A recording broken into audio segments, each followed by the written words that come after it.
Bueno, buenos días a todos. ¿Se oye bien? Está bien. Lo primero me gustaría empezar felicitando a los organizadores de este acto porque lo cierto es que abrir debates, análisis o estudios acerca de la negociación colectiva me parece terriblemente enriquecedor para todos. Todos sabemos que es un mundo súper complejo. Hemos tenido la experiencia de los debates anteriores donde hemos visto bueno, qué cantidad de aristas tiene la negociación colectiva, el mundo laboral, y por lo tanto poder reflexionar sobre él me parece de agradecer, sobre todo para aquellas personas que nos dedicamos a ello y pocas veces tenemos esa oportunidad de sentarnos y escuchar un poco esas conclusiones o cómo lo ven o cómo se ve por el resto de las personas que formamos parte de este mundo. Veo estudiantes y siempre que veo estudiantes yo me tomo la libertad de decirles que el mundo laboral o el derecho laboral es para valientes.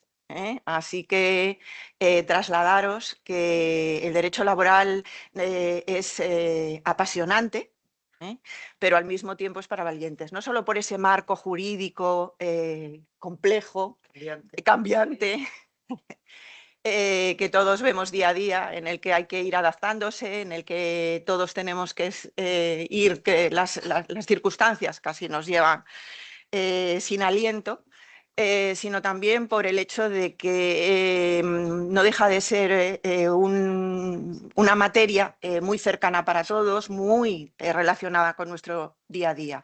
La salud laboral, la formación, prevención de riesgos laborales, la calidad de vida, la jornada, la economía, las empresas, la producción. Es un mundo apasionante, así que independientemente, no os quiero meter miedo, sino que os quiero animar a asomaros a ese mundo, que de verdad los que estamos en esta mesa llevamos muchos años y lo seguimos considerando un mundo pues apasionante. Ánimo a todos. Ya es viernes y por lo tanto yo casi voy a dar paso a mis compañeros que son los que van a resaltar, van a hablaros y por lo tanto va a ser mucho más interesante escucharlos a ellos. Quiero agradecer el hecho de poder compartir mesa con ellos. Además, me toca lo fácil, que es simplemente de moderadora. Y es así porque, bueno, son personas a las que admiro profundamente, profesionalmente. Llevamos muchos, no voy a decir el número exacto, pero muchos años trabajando juntos y a pesar de eso nos queremos, con lo cual dice mucho de nuestro trabajo. Y por lo tanto, deciros que, bueno, que son personas que son un referente en el ámbito de la negociación colectiva y seguro que lo que nos van a trasladar es de sumo interés. Va a empezar mi compañero David. David es letrado jefe de los servicios jurídicos de UGT Asturias. Es licenciado en Derecho por la Universidad de Oviedo, tiene también el título de experto sociolaboral también de esta universidad y su trayectoria está ligada de siempre al ámbito laboral, empezando en la Oficina de Orientación Laboral del Ayuntamiento de Langreo, técnico de empleo coordinador comercial en acción laboral de Lugones, técnico en empleo e insertor laboral en AFES Asturias y en el 2013 pasó a ser abogado del área jurídico-laboral, cargo que ocupa hasta el 2015, donde pasa a ser letrado jefe de los servicios jurídicos de UGT Asturias. Me parece muy mal, David, que no has puesto que fuiste letrado del SASEC, que fuiste... fue letrado del SASEC durante un tiempo y tenemos un grato recuerdo de él y de la labor que desarrolló con nosotros. Además de sus responsabilidades como letrado, David ha asumido distintos roles. Forma parte de la comisión delegada del SASEC, comisión delegada de la ISECLA, que es el acuerdo interprofesional que dio lugar a la creación de nuestro organismo, del SASEC. Forma parte también de la Comisión Consultiva de Convenios del Principado de Asturias y también de la Comisión de Seguimiento del FOGASA. así como es miembro del equipo de coordinación del área de acción LGTBI de UGT. Entonces, David, me preguntaban si yo les iba a hacer alguna pregunta para empezar, y tengo la experiencia con ellos de que yo hago preguntas y ellos contestan y hablan de lo que quieren. Entonces, hoy vamos a ir directos. Te dejo libremente que hagas lo que quieras. Pues muy bien. Nada, muy buenos días a todas y a todos. Yo quería agradecer en primer lugar lo personifico en Luis y en Ana como directores del seminario, del proyecto Negociados, en el que humildemente aportamos lo que podemos, nosotros tres. Como decía yo en broma Carolina en la cafetería, ya han hablado todos los que saben, dije, ahora venimos nosotros para hacer un poco el cierre del seminario. Y sí, tiene razón María Jesús, y es raro que me haya olvidado de decirlo, porque yo a María Jesús siempre la llamo la jefa. Precisamente porque fue mi jefa en aquel periodo, así que está hoy de moderadora, la que fue mi jefa y bueno, y a día de hoy compañera, amiga y todo lo demás. Bueno, entrando un poco ya en la cuestión, dar las gracias por ponernos un título así que nos permite un poco hablar de todo. Para nosotros tres, hablar de negociación colectiva, pues bueno, es hablar un poco de nuestro día a día, en diferentes perspectivas. La negociación colectiva no deja de ser esa manifestación particular del diálogo social, esa manifestación en la que estamos agentes, representantes de trabajadores, representantes de empresas a través de las diferentes organizaciones, y en las que de alguna manera lo que tratamos en sus distintos ámbitos de actuación es de establecer unos mínimos, un patrón, una estructura de qué elementos, de qué materias consensuamos como un mínimo de negociabilidad en los diferentes ámbitos, tanto estatal como autonómico, sectoriales, etcétera, etcétera. Paradigma de la negociación colectiva, de lo que hemos escuchado antes, ya salió en alguna intervención, lógicamente es el quinto ANC. A mí del quinto ANC siempre me interesa resaltar, el quinto ANC no es una cuestión, no es un acuerdo que vamos, nos sentamos en una mesa, firmamos un papel y nos vamos. Es un acuerdo interprofesional. Es decir, tiene un carácter vinculante y obligacional que emana del propio estatuto, como bien sabemos, y a veces no recordamos incluso nosotros mismos que lo firmamos, ¿vale? Es decir, emana del artículo 83, pisa en el artículo 90, con lo cual es negociación colectiva, tiene ese marco obligacional, ese marco de exigencia mutua entre los firmantes, entre quienes lo pactan, y esto que es relevante, yo creo que no lo debemos de perder nunca de vista, porque es un poco la hoja de ruta que de alguna manera marcamos para que luego en cascada se desarrollen las diferentes negociaciones sectoriales. Dicho esto, yo del ANC, y pisando un poco en cómo lo podemos trasladar a Asturias y demás, os voy a hablar de dos aspectos o de dos capítulos concretos. A mí, probablemente porque me pasa como a Nuria, al llevar un poco toda la parte de negociación colectiva, los conflictos colectivos y demás, la mirada automáticamente se me dirige al capítulo 2 de negociación colectiva. Tres aspectos fundamentales en el apartado 2, en el capítulo 2 de la ANC. Vigencia y ordenación del proceso negociador, y aquí hay que tocar las dos patas. Obviamente priorizamos la ultraactividad a mayores de lo ocurrido durante una serie de años atrás, en la que hubo diferentes variaciones, interpretaciones por parte de los tribunales. La ultraactividad para nosotros no deja de ser un marco de referencia de garantía, de cierta estabilidad, de pervivencia de lo previamente negociado. Ahora bien, también tenemos que ser conscientes como negociadores, y quizás en algunas ocasiones no lo hacemos, que esa ultraactividad no nos puede llevar a la petrificación.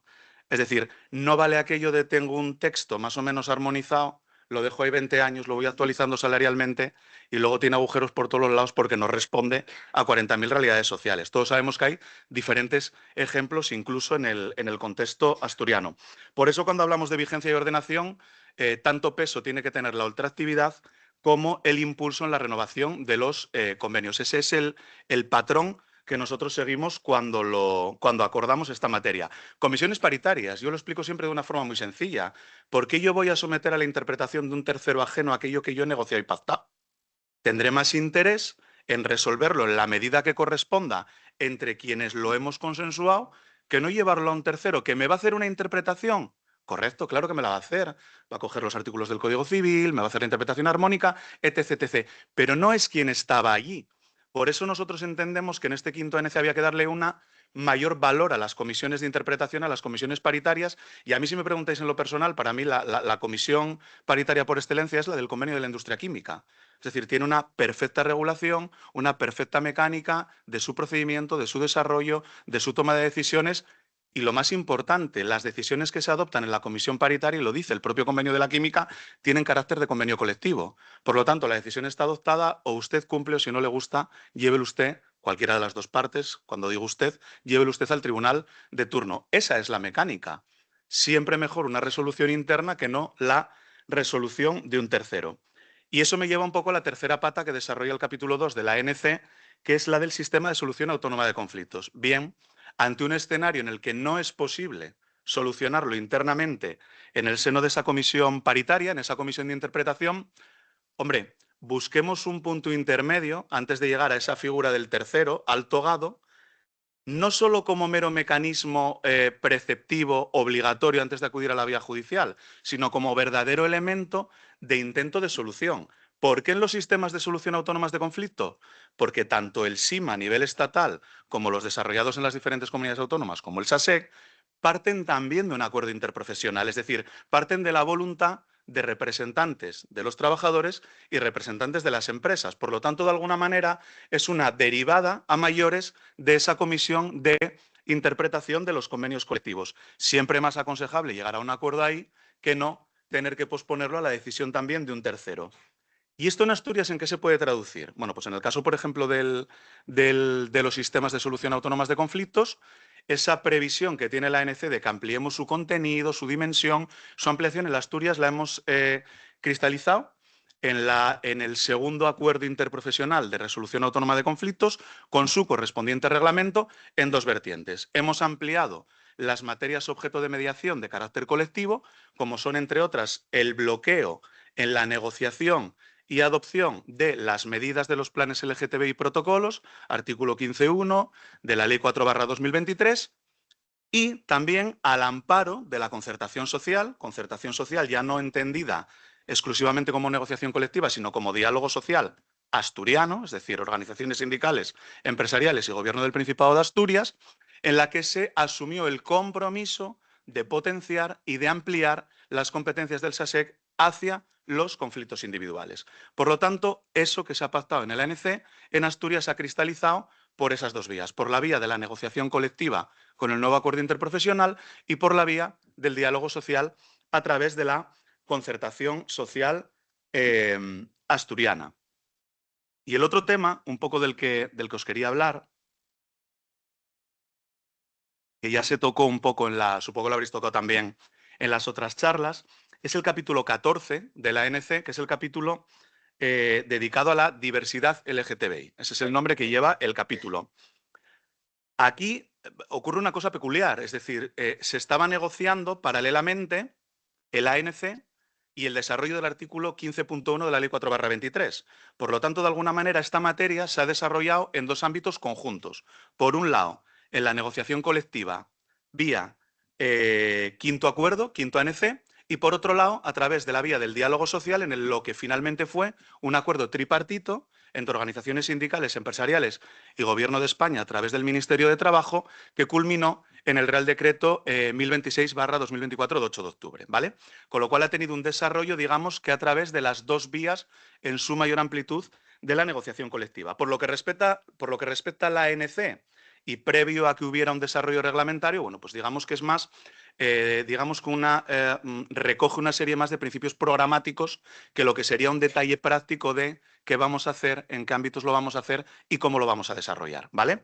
No obstante, inclusive así, ya se incluía promover plantillas heterogéneas, crear espacios de trabajo inclusivos y seguros, favorecer la integración y la no discriminación del colectivo LGTBI, y ya esbozaba el tema de incluir los protocolos frente al acoso y la violencia. Este quinto ANC se desarrolla, como decía, paralelamente a través del diálogo social con el Real Decreto 1026/2024, donde ya sí se pone más negro sobre blanco qué materias concretas vamos a negociar, cuál va a ser la mecánica de negociación y cómo lo vamos a incluir en el día a día de la negociación.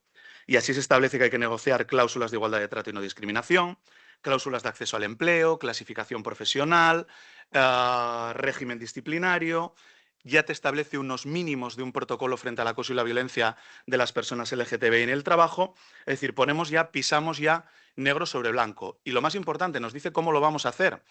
Y se opta por una negociación colectiva pura y dura. Es decir, se opta por la negociación vía convenios colectivos de ámbito sectorial, bien de ámbito de empresa, y en aquellos casos en los que no exista ninguna de las dos variables, a través del pacto o acuerdo de empresa, e inclusive si no hay representación de los trabajadores, se adopta el modelo, exitoso modelo desde nuestro punto de vista, de negociación vía sindicatos más representativos y más representativos del sector, que ya se usó en la pandemia para negociar los ERTES. Es decir, aquella fórmula que de alguna manera cubrió los vacíos y en la que nosotros nos comprometimos, y viendo el éxito, yo creo que se puede decir así, que tuvo esa fórmula, se utiliza nuevamente para cubrir los pequeños espacios que pudieran quedar.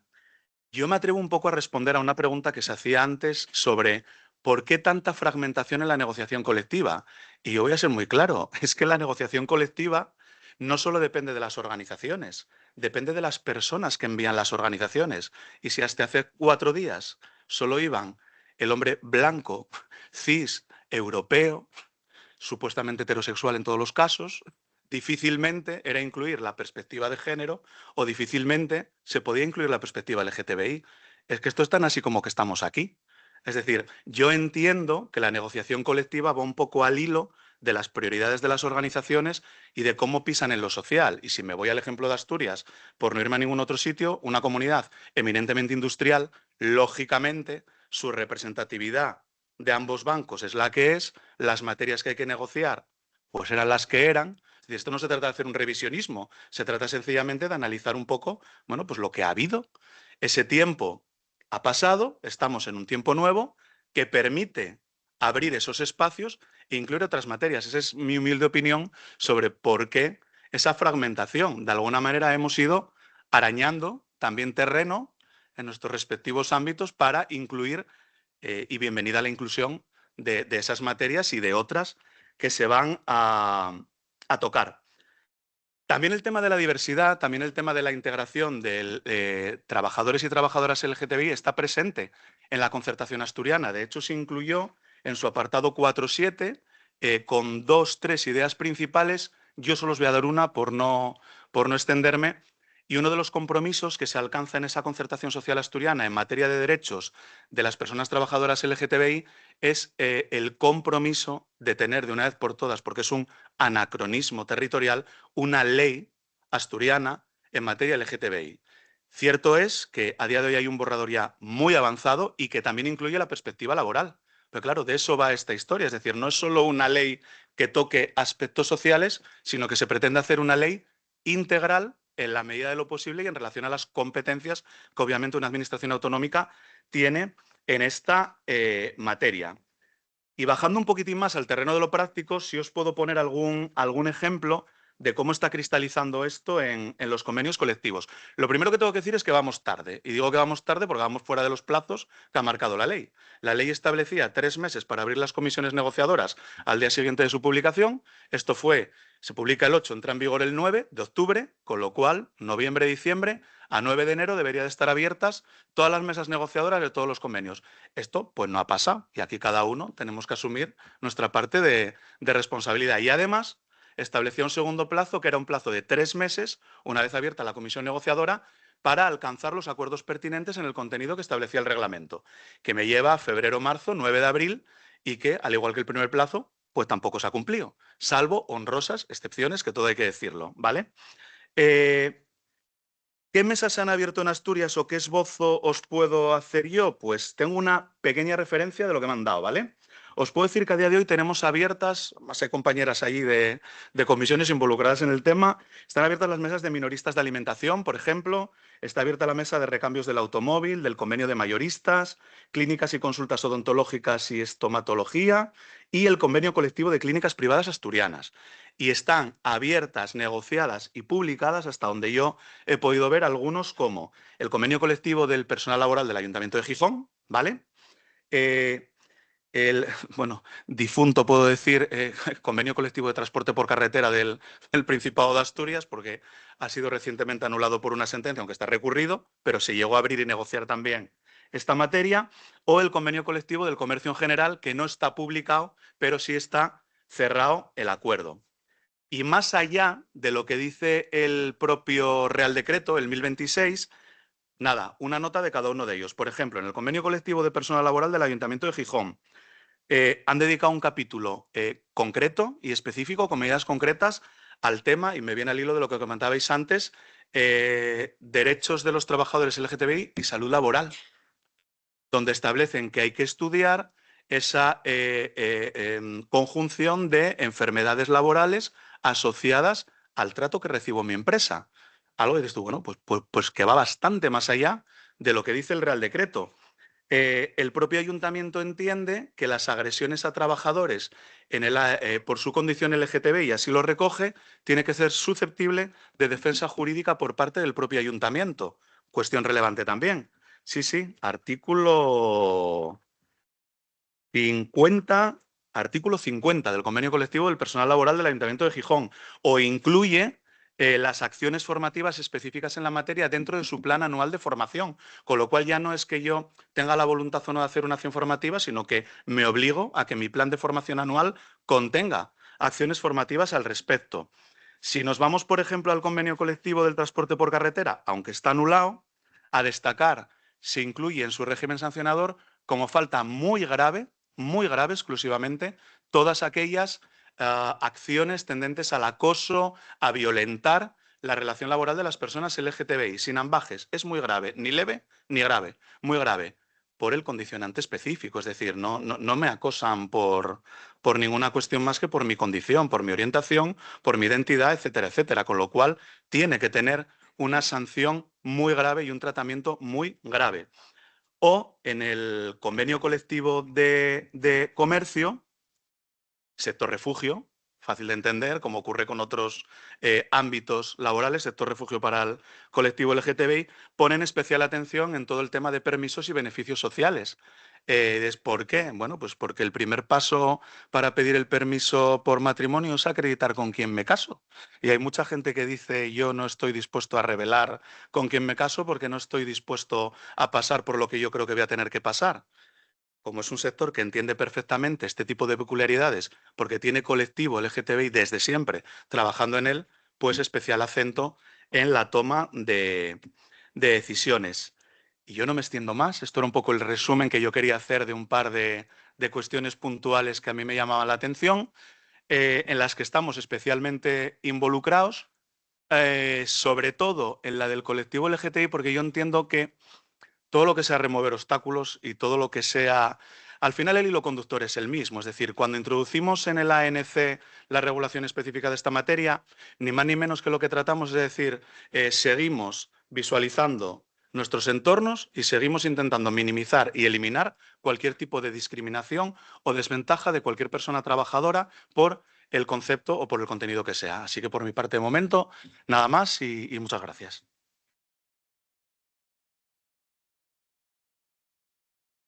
Bien.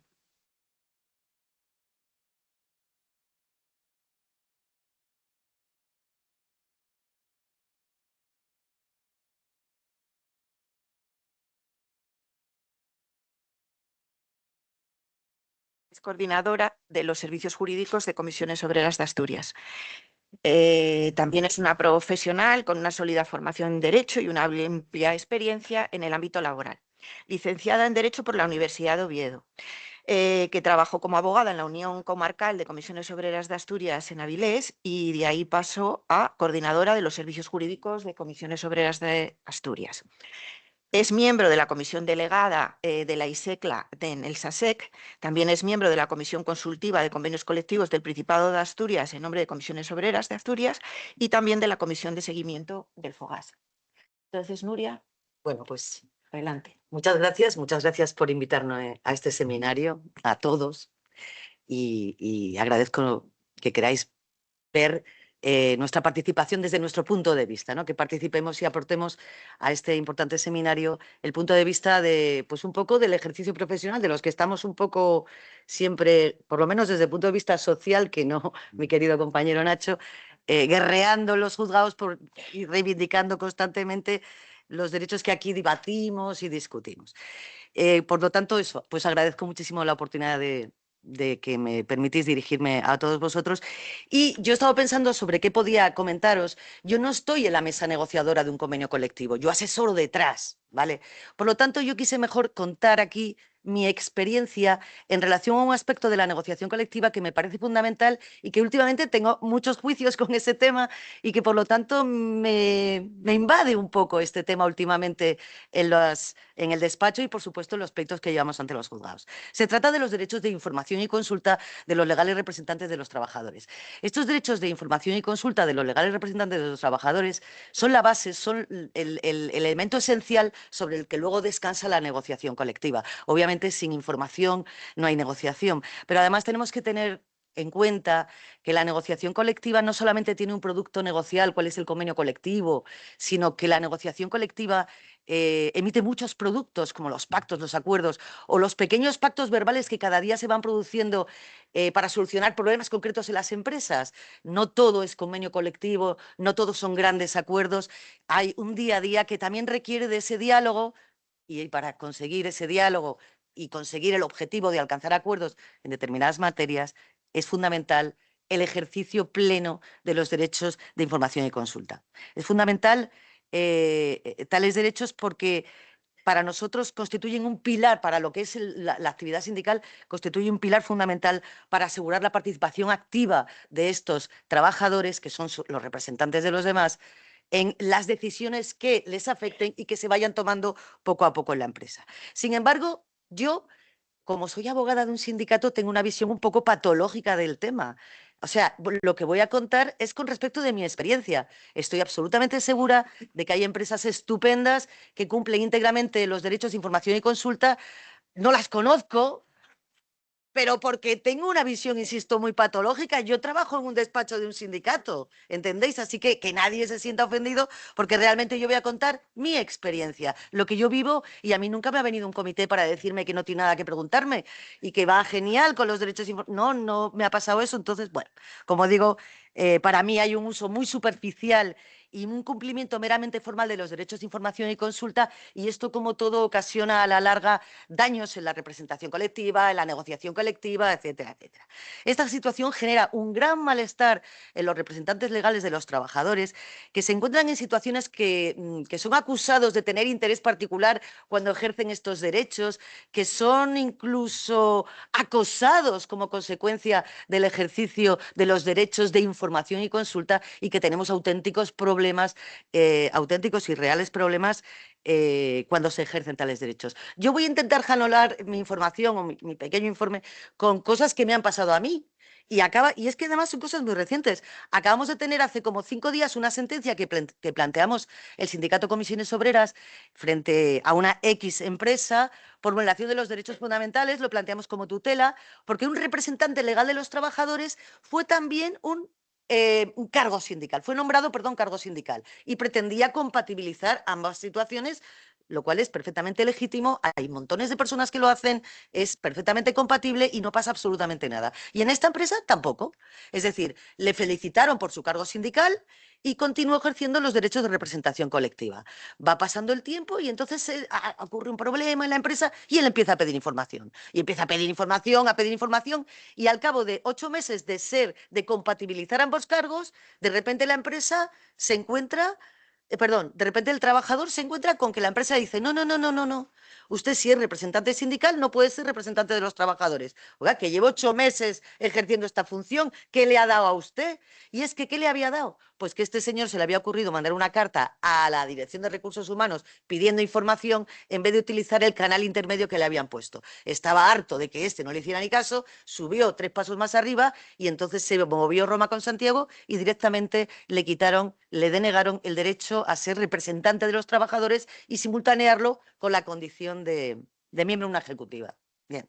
La sentencia, obviamente, perdón que diga obviamente, pero es que para mí era clarísimo. Nos da la razón e incluso le pone una indemnización para los perjuicios. ¿Qué sentido tiene esto? ¿Qué sentido tiene negar la copia básica del contrato, la formación, la información sobre la formación? ¿Qué sentido tiene? No tiene ningún sentido y, sin embargo, hay montones de problemas en este tema. Por eso insisto que los derechos de información y consulta son esenciales y están siendo constantemente vulnerados insisto desde mi punto de vista, que nadie me dispare de lejos, ¿vale? Como digo, casi siempre se toman así como un ataque. Y sin embargo, el artículo 64 se constituye en ese pilar fundamental para obtener esta información. Pero el artículo 64 no agota ni de lejos esos derechos de información y consulta. En dos sentidos. Por un lado, el artículo 64 hay que interpretarlo en un sentido amplio. Conozco alguna sentencia del Supremo que dice, no, no, es estricto. Para mí no lo es, para mí se equivocan y para mí hay otras sentencias del Supremo, pero sobre todo de superiores de justicia, que nos explican que hay que interpretar el artículo 64 de una forma amplia, de una forma que se adapte a la situación concreta de cada problema concreto, que no puedes coger y decir copia básica de los contratos, información económica, ay, ya está, con esto te lo di todo. No, no, porque como principio el artículo 64, como empieza, es ese derecho a ser informado y consultado sobre cualquier cuestión, sobre cualquier aspecto de las relaciones laborales, y no solo sobre la copia básica de los contratos, el TC2, el no sé qué, no, sino sobre cualquier cuestión. Y en tales aspectos quiero contaros también anécdotas, un poco por aligerar, que lleváis 2 días de intensa formación, ¿no? Quería contaros como cuestiones que nos pasan en el despacho. Por ejemplo, bueno, perdón, quería explicaros antes eso, pues esta invasión de los derechos de información y consulta en todo el estatuto y también fuera del marco del estatuto, como acabamos de ver en leyes que regulan, por ejemplo, el tema del acoso sexual, ¿no? En el Estatuto de los Trabajadores, el derecho a la información y consulta, como digo, no está concentrado en el 64, sino que se disemina por muchos sitios. Por ejemplo, hablo de información y consulta. Recordaros los periodos de consulta de los ERES, de los ERTES, de la modificación sustancial de condiciones de trabajo. Son periodos de consulta muy importantes. Periodos de consulta que en muchísimas ocasiones es la primera vez que consulta un empresario con el trabajador o con el representante. Es increíble que solo te dirijas a él y que le vuelques toda la información el día que quieres despedir a la mitad o que quieres suspender el contrato o que quieres alterar sustancialmente las condiciones vía artículo 41. Pero sí, son periodos de consulta que también constituyen materialización de ese derecho a la negociación colectiva, que requiere previa información. Casos, por ejemplo, el artículo 44, la sucesión de empresa, cuando se produce la venta de las acciones o la venta del centro de trabajo y los trabajadores están un poco atenazados diciendo ¿qué nos va a pasar? Viene un nuevo dueño, ¿qué va a pasar aquí? Bueno, pues si como consecuencia de ello, todos sabéis, se van a producir cambios en la organización del trabajo o en las condiciones de trabajo, tiene que haber un periodo de consultas anterior, no posterior, anterior. Y sin embargo, su inexistencia no trae como consecuencia el deshacer el acto mercantil, sino que como mucho tendrán que ir los trabajadores al juzgado de lo social a pedirle, oiga, dígame que este cambio horario que hemos tenido, por ejemplo, caso de unos supermercados que compraron a otros, por ejemplo, hace muy poco, resulta que los comprados tenían un horario, los compradores tienen uno mucho más amplio. Oiga, si usted me va a comprar y como consecuencia de la compra usted va a cambiar mis horarios y me va a ampliar la jornada laboral de 9 a 9, que se reúna usted conmigo antes y no después. ¿Cuál es el problema? Que no lo hacen. Entonces, como mucho nos queda la acción de modificación sustancial, ejercitada no se sabe cómo, ni cuándo, ni dónde, porque tampoco hay una notificación. En fin, nos genera muchísimos problemas, una falta de información que sería esencial y tampoco es dañina que los trabajadores conozcan esta información. ¿Alguien sabe, por ejemplo, si alguna empresa informa sobre la previsión de contratos fijos discontinuos al principio del año? Yo, ni una. Es que ni una. ¿Alguien conoce una empresa que vaya a los trabajadores y les diga, al comité, por supuesto, a los delegados de personal, oye, o a los delegados sindicales, mirar, es que tengo pensado utilizar el contrato eventual por circunstancias, este de los 90 días y tal, lo voy a utilizar aquí, por esto y por lo... ¿Alguien conoce algún caso? Yo no conozco ningún caso, por eso digo que yo tengo una visión patológica, estoy súper equivocada. Pero el caso es que yo no conozco ningún caso que ese derecho de información, que es fundamental para saber cuántos trabajadores se van a incorporar a la plantilla o cómo vamos a establecer el criterio selectivo de los fijos discontinuos. ¿Dónde está esa información? Se omite completamente. También culpa nuestra, que no los ejercitamos todos los derechos. Pero es que de verdad, últimamente, o en mi experiencia, insisto, ejercitar estos derechos implica, vaya usted a la comisión paritaria, vaya usted al SASEC, intentarlo, vaya usted después a los juzgados, donde los juzgados te suspenden, a ver si llegáis a un acuerdo, y al final, ¿para qué? Para ejercitar un derecho que hay bien establecido en la ley. Hay un caso, por ejemplo, de una empresa que explota una contrata administrativa de hostelería en servicios sanitarios, así lo dejo, que tú haces, que te la sabes. Hace 3 años que fuimos al SASEC a decirle, oiga, deme lo que pone el 64, pero muy poquito, no mucho más. Deme la copia básica de los contratos, deme la información, 4 cositas, dame la información económica. Hace 3 años. Y llegamos a un acuerdo en el SASEC. Dijo, nada, no hay problema. En 5 días tienes los copias de los contratos, en 8 días tal. Dijo, bueno, estupendo, estupendo. Cerré el expediente ayer. Llegamos a presentar ejecución de sentencia en el juzgado.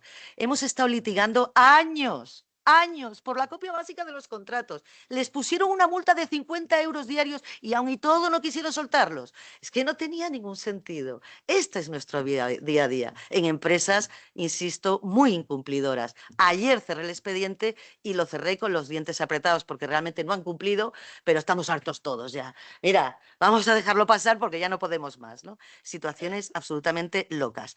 Por eso la realidad en nuestras empresas es que la información que nos dan es insuficiente, es tardía, es poco clara, no se ajusta a la situación concreta, se ocultan situaciones de forma absurda, porque luego nos vamos a enterar. Las consultas son meramente aparentes y formales. Ejemplos, perdón. Tengo, no sé, como 10 pleitos o así, relativos al tema del calendario. El Real Decreto de Jornadas Especiales y Descansos tiene una disposición adicional tercera que dice, oiga, antes de que usted elabore el calendario, haga usted una consulta con los representantes, porque es verdad, y en materia, en el sector de vigilancia, además el calendario tiene unas específicas características muy concretas. Por ejemplo, todos los que están haciendo la labor de vigilancia en un centro de trabajo tienen que tener las mismas jornadas, las mismas cadencias, mismo turno, mismas noches, mismos festivos, más o menos, ¿no? Entonces eso es una obligación legal o convencional en realidad, ¿no? Bueno, pues las empresas hacen lo que les da la gana y nos dan un calendario. Y aquí estoy yo, impugna el calendario porque no hubo un periodo de consulta previo, si es que lo pone la ley. Pues el otro día, tantas sentencias tenemos ya que yo ya llevo pruebas, sentencias, pum, ahí lo suelto. El calendario de las sentencias, porque es una doctrina ultra consolidada, pero les da exactamente igual. No quieren compartir con la representación legal de los trabajadores los criterios objetivos, claros y normales para elaborar un calendario laboral que respete ese principio de igualdad que es el que proclama ese convenio colectivo de vigilancia. ¿No les da la gana? El otro día estuvimos en un juzgado, estaba el juez aquí leyendo la demanda, íbamos a empezar el juicio, miró para el abogado de la empresa y le dijo, bueno, ya está bien, vaya usted a hacer ese periodo de consultas previo, vaya usted a tener ese diálogo, esa consulta con los representantes y si no llegan a un acuerdo vuelvan aquí. Pero es que ya harto, y yo también muy harta. En fin, como decía antes, los derechos de información y consulta que vienen en el artículo 64, ya me limito solo al 64, no se pueden leer de forma cicatera. No se puede, le doy la copia económica, tan. Le doy la copia de los contratos, tan. No. Insisto, ese artículo empieza transmitiéndonos o intentando transmitirnos una filosofía de actuación. Oigan, en esta información, déla usted en un sentido, con unas personas adecuadas, a un nivel de representación correcto. Dé usted una información que sirva de algo. Dé usted una información que además sirva al comité para, si hace falta hacer un informe, hacerlo con cierta lógica y no con ocultación de datos. Pues bien, esa interpretación extensiva desde al menos comisiones obreras, pero bueno, también desde UGT, por supuesto, la hemos proyectado en numerosas situaciones y casos que nos han pasado, ¿no? Que os cuento brevemente. Por ejemplo, tenemos una empresa que ya es la tercera, pero cuento la última sentencia. Tenemos una empresa en Gijón que cuando contrata a los trabajadores, sobre todo de la mitad para arriba de la tabla, les hace un offer letter, es decir, un paquete de condiciones de trabajo metidas en el contrato. Un offer letter, sí. Igual que ENCE, pero no es ENCE, otra más, another más. Claro, es que ENCE ya está vieja para mí, ahora yo tengo una nueva, esta es de Gijón. Entonces, esto se llama offer letter y les hace una oferta de tal. Lo que pasa es que, a diferencia de ENCE, en ENCE los trabajadores no están sujetos al convenio colectivo y se sujetan al contrato y sus anexos.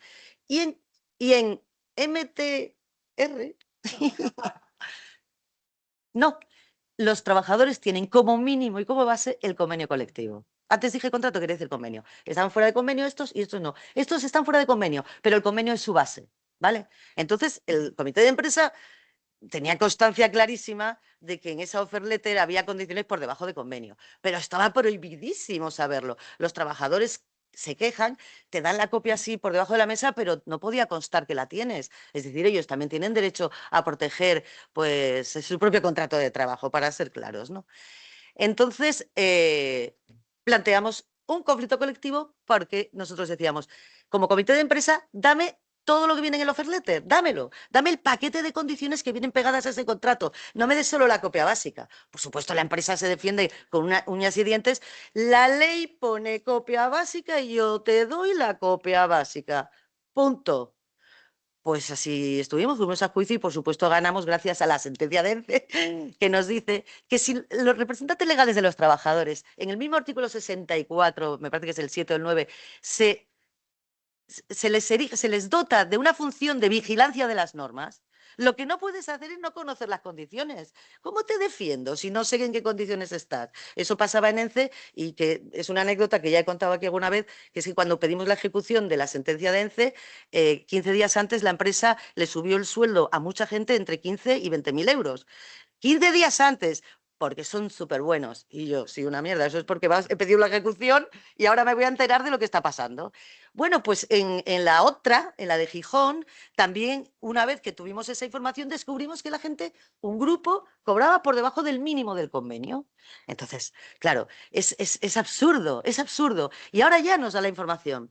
Y no cayó nada, no pasó nada, la empresa no quebró, simplemente se arreglaron los problemas de 4 trabajadores que tenían esto por debajo del convenio y ya está, una información perfecta. Otro caso, y este que os voy a contar, la sentencia está todavía casi caliente en la impresora, es de la semana pasada.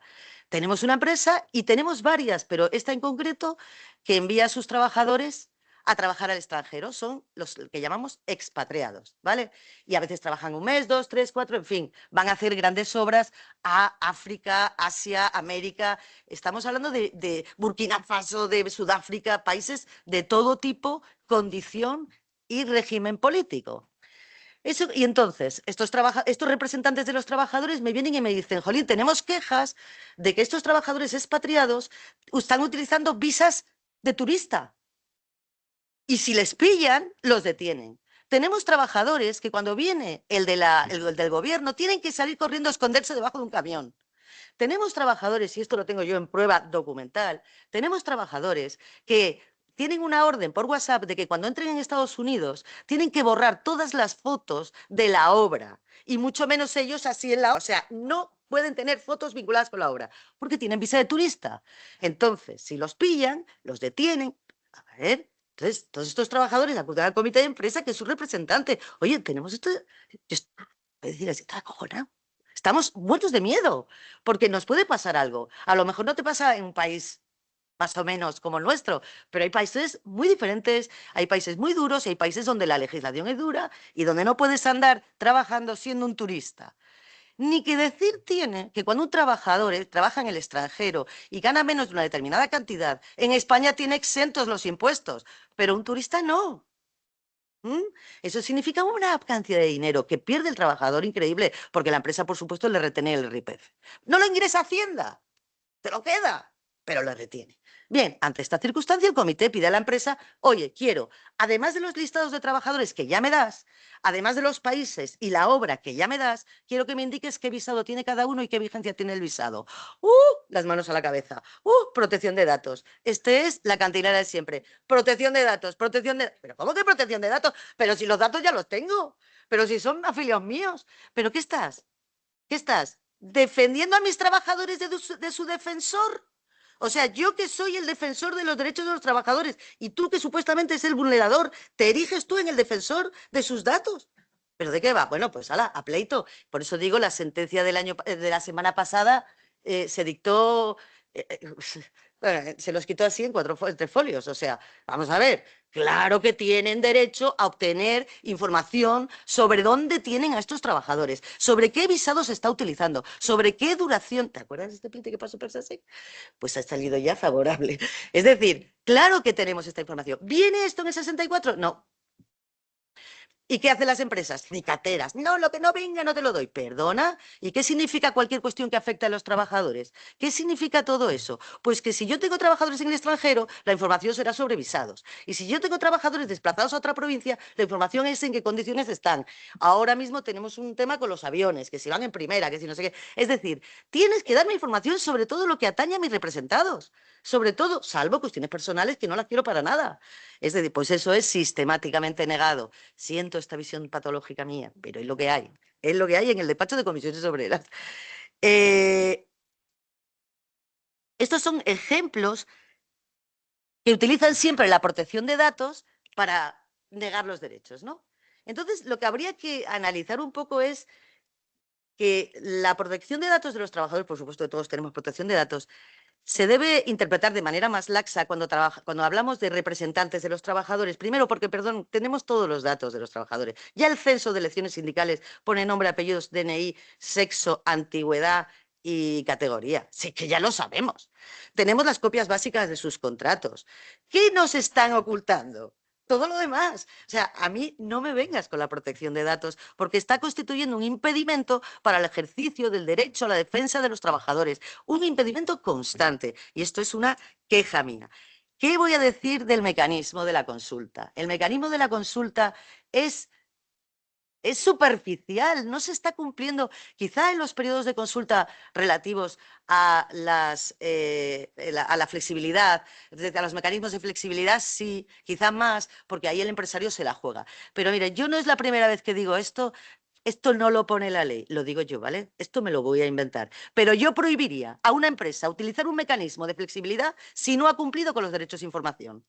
¿Ustedes saben lo que es meter un pleito a una empresa porque no me da la información económica y al cabo de un año apresurarse esa empresa a invadirte a papel porque quiere hacer un ERE? No, perdona, ahora no lo quiero. O sea, así de claro.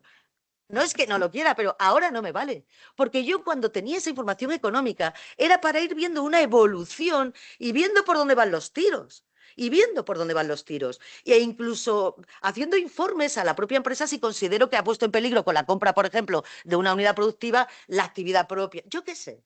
Quiero ir viéndolo. Lo que no vale es meterme a calzador, tienes 15 días por un periodo de consultas y yo tengo que verme toda una documentación económica que, bueno, siempre que estés en un sindicato, me han reñido. Siempre que estés en un sindicato como comisiones obreras o de los más representativos, vamos a tener técnicos, vamos a tener gente que os ayude, vamos a tener gente que realmente traduzca esos datos económicos en una realidad tangible. Pero son importantes. No me vale que me los metas a calzador el día del expediente de regulación de empleo. No los quiero ya. Así de claro. Yo esto, insisto, me lo estoy inventando, no lo pone la ley, pero yo lo prohibiría. O sea, yo diría, no cabe que una empresa utilice un mecanismo de flexibilidad si ha incumplido los derechos de información y consulta. Punto. Así lo haría, pero no lo... Eso es un invento mío. Bien, me quedaban 5 minutos. Iba a contaros más cosas. Por ejemplo, yo me quejo mucho de las comisiones paritarias. Sé que se ha hablado aquí de ello. Yo solo una frase. Para mí, sé que se ha hablado y seguro que es genial. Yo solamente quería decir que también me parece que hay comisiones paritarias que hay que potenciar porque realmente no funcionan. El de la química, sí, David, tienes toda la razón. La de la química es súper chula. Vas, te contestan, informe, bueno, además lo llevas a juicio perfecto. Pero el resto de los convenios colectivos tenemos un problema entre lo que es las personas que tienen que participar en la comisión paritaria de los convenios colectivos son los firmantes, ¿vale? Aunque la ley pone negociadores, en la práctica son los firmantes. Pero a la vez tenemos la petrificación del convenio colectivo. Vale, ¿y ahora qué hacemos con el convenio colectivo de... Ya no, la universidad no, pero originariamente la universidad tenía un convenio que tenía 14 años o 10 o no sé cuántos. Por ejemplo, imagínense, o cualquier otra empresa, la OSPA tuvimos un problema ahí, ¿verdad, David? Es decir, hay un convenio colectivo que te dura, que está previsto para 3, 4 años, pero dura 10. Claro, los que lo firmaron ya se jubilaron, o los que lo firmaron se cambiaron de sindicato, o ya no son del comité, o se la... ¿Sabes? Están ajenos. Ahora necesitamos ir a la comisión interpretativa. ¿A quién llamas? ¿A quién llamas? Ya no hay firmantes. Entonces, por eso habría que darle un matiz a ese tema, que yo estoy de acuerdo que hay que potenciarlas, pero la potenciación pasa porque los sujetos legitimados en participar en unas comisiones paritarias tengan otro tipo de legitimación. Busquemos una salida. Por ejemplo, los sindicatos siempre estamos aquí. Por ejemplo, siempre estamos aquí y no importa quiénes seamos las personas, pero cuando hay un comité y el convenio es de empresa, pues que se desplace esa... No lo sé. Tenemos que buscar una solución porque realmente yo hoy encuentro que solo es un obstáculo para mis pleitos, así de claro. Así te lo digo. He tenido que dar la vuelta del juzgado alguna que otra vez que se me ha olvidado ir a la paritaria y se cumple con ir a la paritaria haciendo un correíto diciendo hola, ¿qué tal? Tengo un problema, fue las mandas, ya vas al juzgado diciendo ya fui. No se reúnen muchas veces. Otras sí, pero en fin, que yo abogo porque las comisiones paritarias cambien la regulación que tienen se les dote de más efectividad, los sujetos que están legitimados para estar tienen que cambiar y sus resoluciones tienen que formar parte verdaderamente del convenio colectivo, porque yo me he encontrado con algún juez que me dice que eso no le importa y que él interpreta y que es libre y que lo que diga la paritaria no le va a hacer caso. Y por eso, bueno, esta es mi experiencia. Muchísimas gracias por escucharme y siento que haberme alargado un poquito, pero bueno, gracias.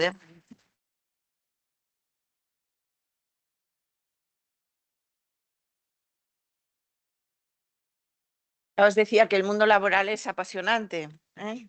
Y queda claro. A continuación vamos a presentar a Ignacio García López, que es director de apoyo corporativo de la Federación Asturiana de Empresarios. Te has portado muy bien. Te has portado muy bien porque te he visto sufrir ahí con el bolígrafo, pero no has dicho nada. Nosotros que te conocemos, has aguantado como un campeón. Ignacio es licenciado en Derecho por la Universidad de Oviedo. Pongo en valor que todos los que estamos en esta mesa somos licenciados en Derecho por la Universidad de Oviedo, con lo cual Esto es casa. Esto es casa. Y también muy ligado desde sus inicios al mundo laboral. Se inicia en el asesoramiento jurídico de empresas hasta su incorporación como responsable de los servicios jurídicos de FADE en el 2001 y hasta el 2016, que es nombrado director de apoyo corporativo, haciéndose cargo del área jurídica y de los servicios económicos de FADE. También como representante de FADE participa en la creación del Servicio Asturiano de Solución Extrajudicial de Conflictos, en el SASEC, y forma parte de la comisión de la ISECLA. También de la Comisión Consultiva de Convenios del Principado de Asturias, de la Comisión de Trabajo y Seguridad Social de la Confederación Española de Organizaciones Empresariales y también en el ámbito del empleo y la seguridad social, que es otro ámbito prioritario de su actividad, forma parte del Consejo Rector del Servicio Público de Empleo del Principado de Asturias desde su creación, así como también es miembro de las comisiones ejecutivas territoriales tanto del Servicio Público de Empleo Estatal como del Instituto Nacional de Seguridad Social. Y entonces, Ignacio. Muchas gracias. Muchas gracias. También personifico en Luis Antonio y Ana Rosa por la organización de este interesantísimo seminario y por la invitación a participar a las organizaciones sindicales y empresariales para representar. Es todo un reto el sugerente título de los entresijos de la negociación colectiva porque parece evocar que vamos a hablar de cosas interesantísimas sobre la negociación, cuando quien se acerque al Acuerdo Nacional de Negociación Colectiva lo que va a encontrar es un texto que reproduce acuerdo tras acuerdo un porcentaje altísimo de su contenido, en el que quizás la única novedad que tiene en muchas ocasiones es los criterios orientativos en cuanto a la subida salarial del próximo periodo, y en el que el lenguaje es absolutamente difuso y oscuro, porque en el fondo se trata de llegar a un acuerdo entre partes que tienen intereses contradictorios, con lo cual a veces el lenguaje se retuerce y se retuerce hasta que es absolutamente incomprensible. Yo como muestra diría casi que empezar con la naturaleza jurídica de ese acuerdo. Dice que es obligacional, pero luego tiene 3 párrafos que ya no sabe si es obligatorio que van a intentar que sea obligatorio, o obligatorio que obligan las empresas asociadas y asociaciones. Es decir, es un auténtico texto para teólogos. En todo caso, eso es cierto, pero también son ciertas otras cosas. En primer lugar, que la negociación colectiva y sobre todo los acuerdos de carácter nacional no tienen por objeto solamente fijar las condiciones mínimas de los convenios, sino que tienen una función esencial que es la paz social. Es decir, establecer un vínculo continuo de relación entre los representantes de las empresas y los trabajadores que regulan efectivamente y tienen un contenido jurídico y regulatorio importante, pero un aspecto esencial es que, aunque no introduzcan importantísimas modificaciones de convenio en convenio, mantener una función esencial que es las relaciones laborales de una región, de un sector y en este caso nacional. Este lenguaje oscuro hace que también determinados aspectos de su regulación no parezcan como interesantes o que no parezcan o aparezcan diluidos dentro de ese mare magnum de frases hechas que muchas veces no quieren exteriorizar lo que verdaderamente quieren. Voy a referirme a dos aspectos, uno que contiene y otro que no contiene. Respecto al que contiene, ya por entrar en temas un poco más afilados, es el del absentismo. El absentismo, palabra inadecuada donde lo hubiera, en cuanto que es imprecisa e incconcreta, se refiere en realidad a la baja por enfermedad común de trabajadores por cuenta ajena, incapacidad temporal. Y se sitúa en el centro de la problemática de las empresas. Si uno se acerca a una empresa y le pregunta a su departamento de recursos humanos cuáles son los temas que más les afectan, posiblemente y seguramente cualquiera que sea el sector y situación o tamaño va a mencionar el tema de las ausencias por incapacidad temporal. ¿Por qué preocupan? En este último periodo por su intenso crecimiento. Voy a dar 4 datos, pero simplemente para poner el contexto de lo que luego voy a comentar. Ahora mismo en Asturias estamos con lo que llama la prevalencia, vamos a reducir al término de índice de absentismo del 6%. Ese es el último dato de diciembre, según datos del INS, para enfermedad común, para contingencias comunes, trabajadores por cuenta ajena, régimen general. Un 6% implica que un porcentaje relevante de empresas va a haber 2 dígitos de absentismo. Pero el problema no es el dato o la duración media de los procesos, que ya superamos los 60 días, que es récord histórico para Asturias, sino que esto afecta a toda España y que además nos encontramos con un continuo crecimiento, hasta el punto que ahora tenemos un 60% más que en plena pandemia. Estamos en una espiral de crecimiento. A ello le acompañan otras circunstancias que no son jurídicas, ni incluso sanitarias, como son la percepción de la escasez de personas para reemplazar en caso de que haya bajas por absentismo en determinadas ocupaciones y sectores, y eso determina un problema adicional que existe también en las pequeñas y medianas empresas por la dificultad que tienen para asumir estas bajas que se producen. A ello le acompañamos que es un tema absolutamente tabú. Es un tema tabú en las relaciones entre las organizaciones empresariales y sindicales. Cuando sale el tema del absentismo, sale un problema a colación que difícilmente puede abordarse. Difícilmente puede abordarse porque todos partimos o con frases inadecuadas o con prejuicios previos, cuando en realidad hay elementos que permiten hablar de un nexo como un punto de intersección, que es el interés recíproco en que las personas trabajadoras están en un periodo de curación lo más intenso, lo más raudo y lo más eficaz posible. Y eso es una certeza que tanto sindicatos como empresas lo desean. Y en ese sentido, viendo algunos de los elementos que afectan a la larga duración de los procesos, uno determinante que ha surgido en los últimos años o que va increciendo es la sanidad. La sanidad, como seguramente todos sepáis, el sistema sanitario común de lo autonómico es el que se encarga de dar las altas y de las bajas. El sistema sanitario no es medicina laboral especializada, son las personas que atienden en los sistemas de atención primaria o en los sistemas especialistas a todo el mundo. Y tienen bastante trabajo diario como para ocuparse de las farragosas labores burocráticas que conlleva los supuestos de altas y bajas. Esta dificultad objetiva, lo que se ha planteado a lo largo en el acuerdo, es llegar a una solución que ya, adelanto, sin el acuerdo de los sindicatos nunca hubiera podido llevarse adelante, que es la utilización de todos los recursos disponibles del sistema, es decir, incluidos los de las mutuas laborales, los de las mutuas de trabajo, que tiene servicios médicos e instrumentos disponibles para atenciones específicas como son las relativas a las dolencias traumatológicas y siempre bajo el previo consentimiento por parte de los trabajadores y trabajadoras que deben prestar consentimiento para esa diagnosis y para el eventual tratamiento si es su deseo. Y todo bajo siempre la supervisión de los sistemas públicos de salud, que serán los que finalmente den el alta y la baja, como es perceptivo con los textos legales.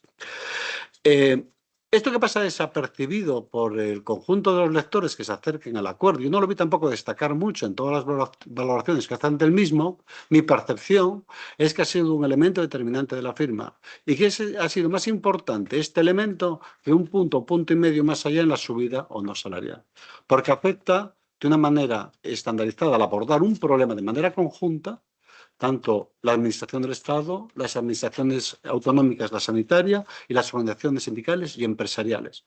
Con dificultades, de hecho, todavía está ahora pendiente de constituir las comisiones, pero es un elemento que sí me gustaría destacar porque normalmente no aparece destacada ninguna novedad o circunstancias, como yo antes he mencionado, en estos distintos textos, pero muchas veces es que aparecen ocultas y difuminadas muchas ocasiones intencionalmente para darle su tiempo, su reposo y manejarlas con prudencia y con el respeto de ver las circunstancias que el tiempo necesita desarrollar. Eso en cuanto a lo que incluye, pero también podemos echar de menos algunas cosas que no aparecen. ¿Y que no aparecen? Pues voy a plantearlo en términos más generales como es la importancia del diálogo social y lo poco respetuosos que somos los propios protagonistas de este diálogo social en el respeto al mismo.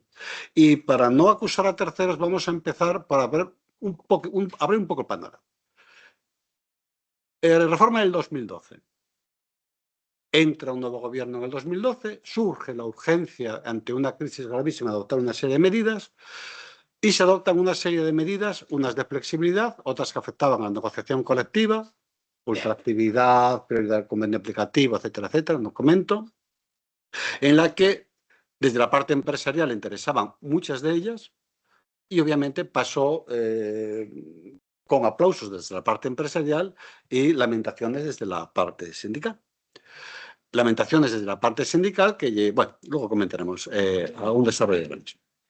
Llega el año 2021 con la reforma, que tuvo el enorme mérito de ser una reforma acordada, en el que ambas partes asumieron la reforma con más o menos pelos en la gatera diversos aspectos, como fue ultraactividad, prioridad aplicativa del convenio, diversos aspectos de negociación colectiva, y otros no se mencionaron también con pelos en la gatera, como son indemnizaciones u otros aspectos de la flexibilidad. Ahora nos encontramos en otra fase en que yo voy a ser más crítico, es en la que ahora introducimos nuevos elementos que sí pueden afectar tanto al ámbito de la reforma laboral como al diálogo social, y ya directamente meto con la reducción de la jornada y la reducción proporcional de la retribución acorde a lo mismo. ¿Cómo que reducción? La reducción de la jornada... De la jornada y punto. No. Es la reducción de la jornada máxima y la reducción proporcional, el mantenimiento proporcional del salario acordado a lo mismo. Eso plantea algún tema interesante. Sigue. Se me fue el subconsciente. Eso plantea algún tema interesante. ¿Algún comentario? Primero, la Constitución. Artículo 37 y artículo 42. Tenemos en el artículo 42 la facultad constitucional para dictar las jornadas máximas por imperativo legal. El artículo 37, pues, por nuclear la fuerza vinculante de los convenios. Tema resuelto por el Tribunal Constitucional ya en el 90, en el que vino a decir que la jerarquía normativa es clara, en el sentido que la norma puede establecer y decidir, obviamente, cuál es la jornada máxima legal. No entró mucho en el tema del mantenimiento de la retribución pese a la reducción de la jornada, pero vino a hablar de la cláusula rebus sic stantibus y que cada uno intente lograr por ahí a ver si hay una modificación esencial de los aspectos. Pero sí quiero vincularlo al tema del respeto al diálogo social. Me explico. En el año 83, cuando se aumentó, cuando se redujo la jornada máxima en el Estatuto de los Trabajadores, vino precedido, en julio de aquel año, por un acuerdo entre comisiones UGT y COE de reducción a las 1.800, eran 26,27, que en términos 40 horas semanales en cómputo anual, 6 meses antes. Había una base de acuerdo. Y a continuación se dictó el Real Decreto. Posteriormente, en el año 2012, cuando hubo la reforma laboral, hubo algunas normas que limitaron el efecto, la fuerza, lo llaman la intangibilidad del convenio más que la fuerza vinculante del convenio. Es decir, el contenido del convenio pasado afectado por el futuro en el caso de la modificación, por ejemplo, de las remuneraciones de las administraciones. Yo tengo un acuerdo y usted me lo reduce un porcentaje. ¿Hasta qué punto es válido que la norma imperativa me reduzca un acuerdo que yo ya he adoptado y con limitación? El Tribunal Constitucional dice, pues sí, el imperativo, por norma imperativa, yo puedo reducirlo. Pero yo aquí participo de lo que solicitaron los sindicatos ante la OIT. A saber. A saber. Y la recomendación que puso, que la voy a leer literalmente, que es el respeto en relación con la reducción de los salarios de los funcionarios, ¿vale? Impuesto por imperativo legal del año 2012, vulnerando los convenios vigentes que establecían un salario superior.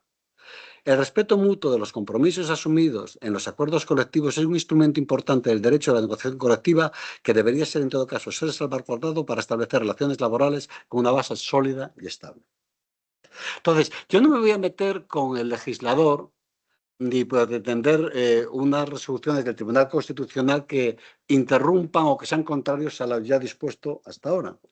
Pero sí que los protagonistas, y hablo de, de las dos partes, porque cada uno toca según le va la fiesta, deberíamos esforzarnos más en intentar llegar a acuerdos que ya no voy a hablar de la parte de la reducción de la jornada máxima, sino de que aquellos acuerdos a los que se ha llegado de contenido, en este caso es la vinculación económica que implica la reducción, tenga una solución. ¿Vale? Porque eso es el respeto recíproco al diálogo social. Y lo aplico en este caso porque me toca decirlo, porque les toca a los sindicatos la otra parte de aplaudir la resolución legal, pero también entiendo que es aplicable a cuando, de modo diverso, la reforma era impeius para los derechos de los trabajadores, que ya tenían firmados unos acuerdos que al menos deberían haber sido atenuados o no modificados o afectados de manera tan intensa. Bueno, pues nada más, con eso termino. Muchas gracias.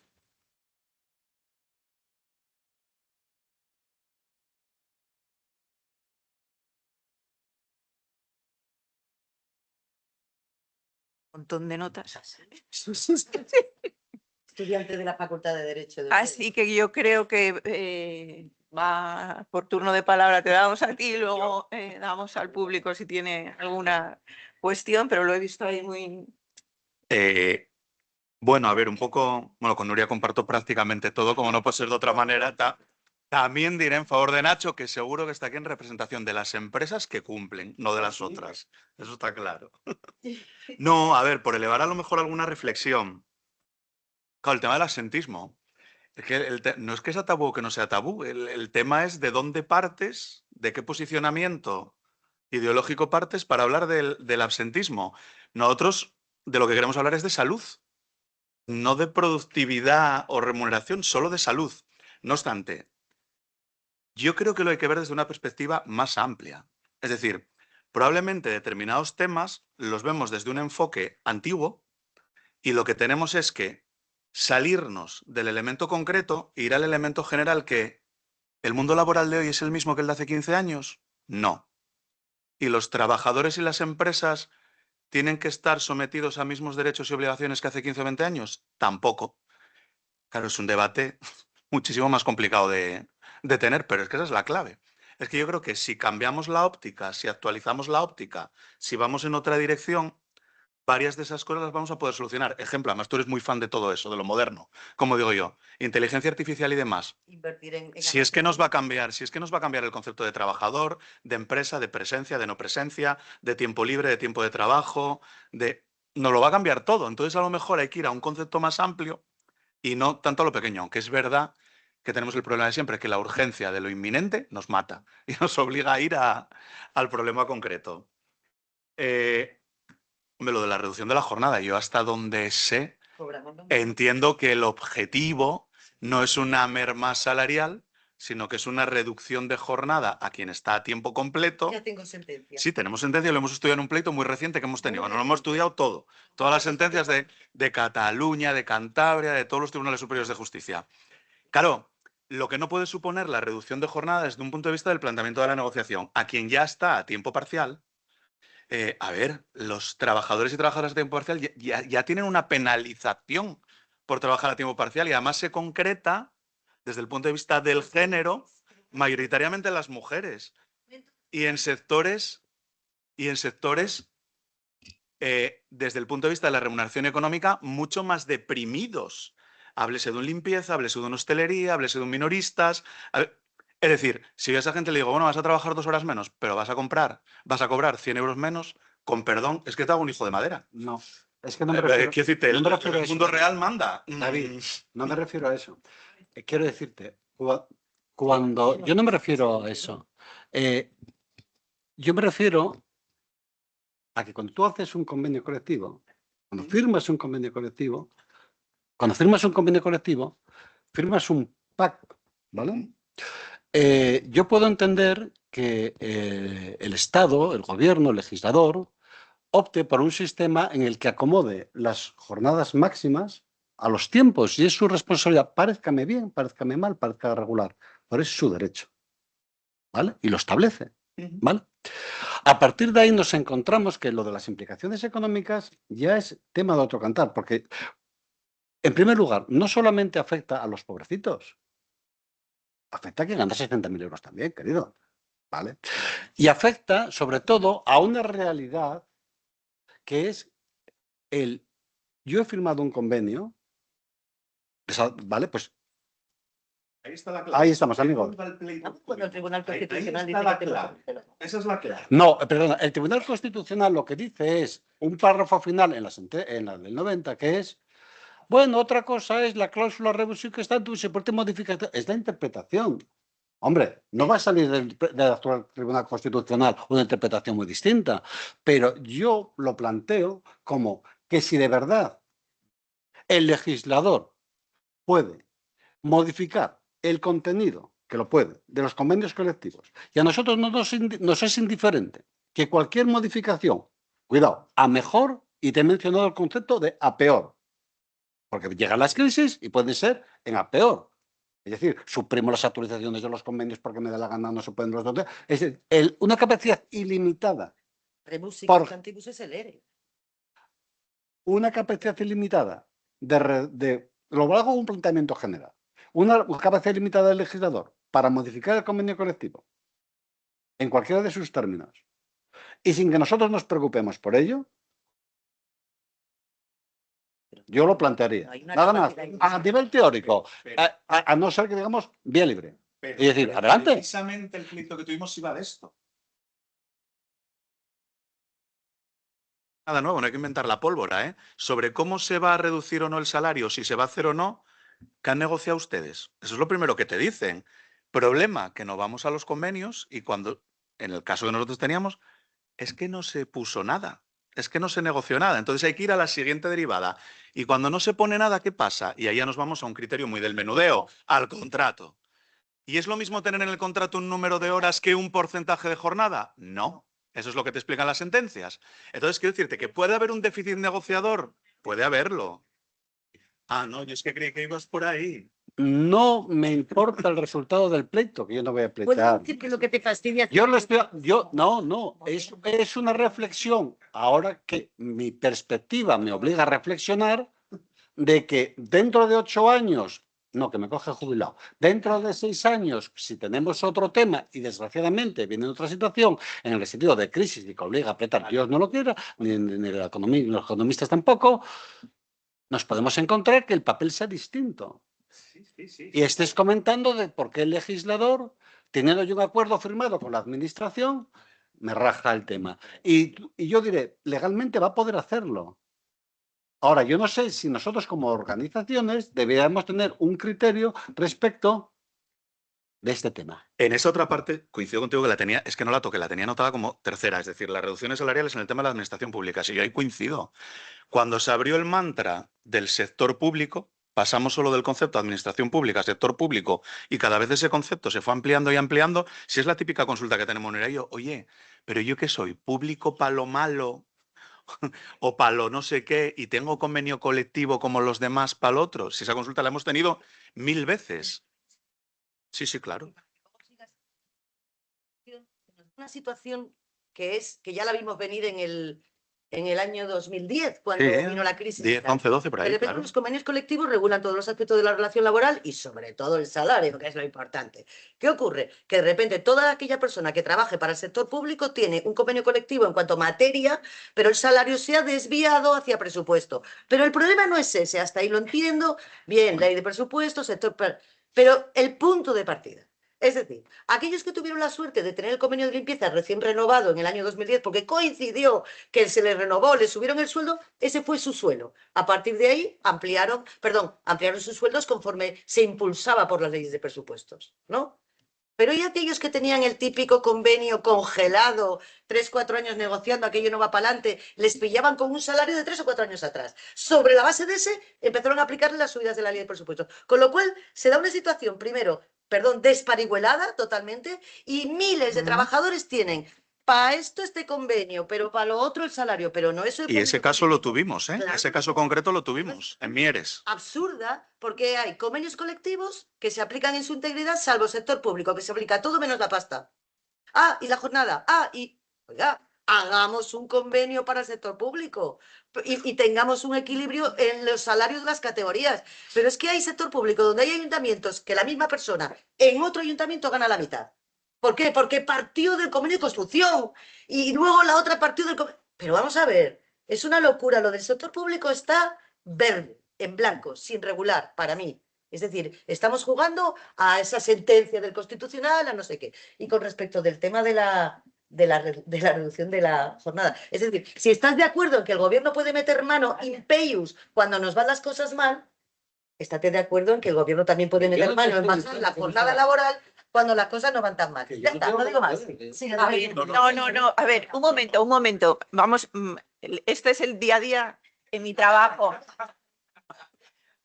Como podéis observar. Pero luego tomamos un café.